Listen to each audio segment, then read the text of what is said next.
walls come free in my mind. Have no fear for atomic energy. None of them can stop the time. There's my challenge for the night. I've never sung in public before. I was always thought I had a crap voice, and I probably still do, but at least I've done it. So there you go. There's a movie. Okay, great. So, yes, I'm doing 90 talks in 90 days. I'd like to invite you to imagine that you are in a lift, in a restaurant, at a boardroom meeting, and now I start approaching you. So, good morning, ladies and gentlemen. My name is Simon Eakin, and I'd like to just have a moment of your time, if I may, and I'd like to talk about something that's really, really important, which is courage. And I just want to let you know that I'm not on a day release from an institution, and I'm not about to talk about Jesus, and I'm not going to sell you anything. I just want to hopefully, by me taking on my own fear, if you measured my pulse rate now, it would be at about in excess of 100, and it's that every day, and it doesn't get any easier. I hope that by me taking on my own fears, I can encourage you to do the same. And I'd like to invite you to think about something that by the end of the day you'll take some action on. Because I'm just not going to do this for nothing, right? I want a little bit of return on my investment. And I hope that you'll call your mum, for example, and tell her you love her. I hope that you'll call that brother of yours who you haven't spoken to in 12 years, who you've been making wrong. I hope that you'll call your boss and tell him you're an arsehole and you're going to give your best the next day.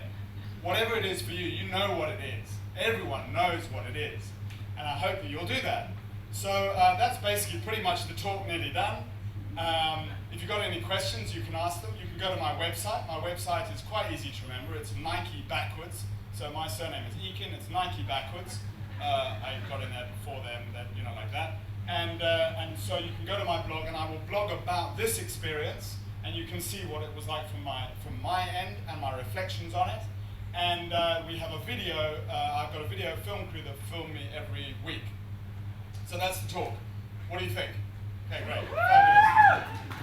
So, thank you very much. And so then then I say, well, have you got any feedback for me? What do you think? Is it a good idea? Well, I don't know. Right. Okay, so that's the talk, right? Where did it start?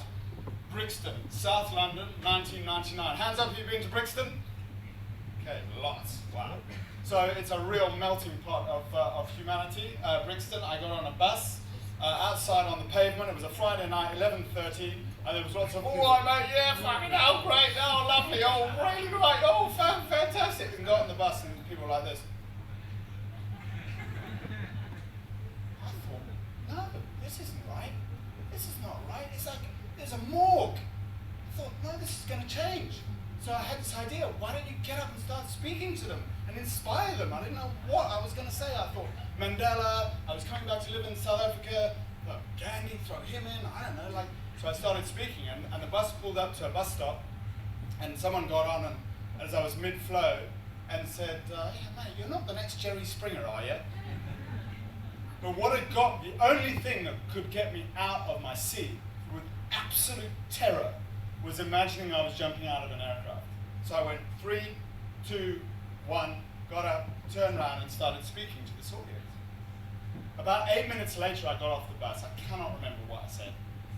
I think it was reasonably useful, because by the time I got off the bus, people were laughing, engaging. That same people had been like a morgue, and I got off at a rowdy wedding reception. I go, oh, there's my stop. Gotta go, guys, fabulous. And there were some people from Pakistan that said, this is all very good, But what about South Africa? But what about in Pakistan? We have a country's in terrible mess. And this other woman from Johannesburg said, hey, I'm from Jersey, here, give me a call. Wow, all this amazing stuff happened. So then I go out of the door, and there in front of me is the terror. This guy is the sum of all my fears. He's large, shaven head, scar down his cheek, and as I got closer, I saw a tattoo with a perforated tattoo which said underneath, cut here.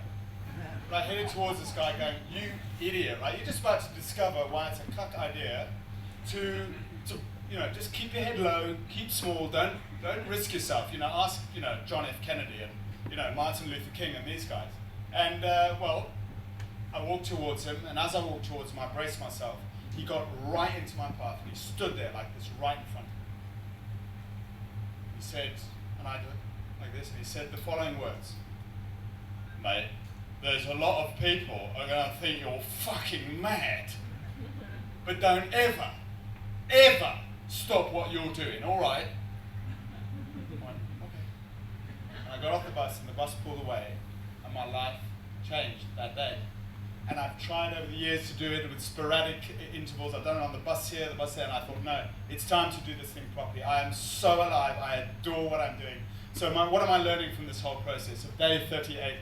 God, I've had so many extraordinary experiences. I spoke to some guys digging the ditch the other day. One of them asked me for money halfway through the thing. Another guy asked me if I could speak in Afrikaans. I did it in the sauna, in the gym. You know, like that one didn't go so well. I've interrupted a sales meeting. I've spoken in lifts, and I'm just getting started. So I'm loving what I'm doing. What am I learning? I'm learning that our fears are not real. I'll say it again. Our fears are not real. They are illusions based on the past. They have nothing to do with what's going on now. So I encourage you to please, today, before it gets to tonight, it's not going to be any easier tomorrow. Make that call. Make that decision. Go for it. I love you lots. Cheers.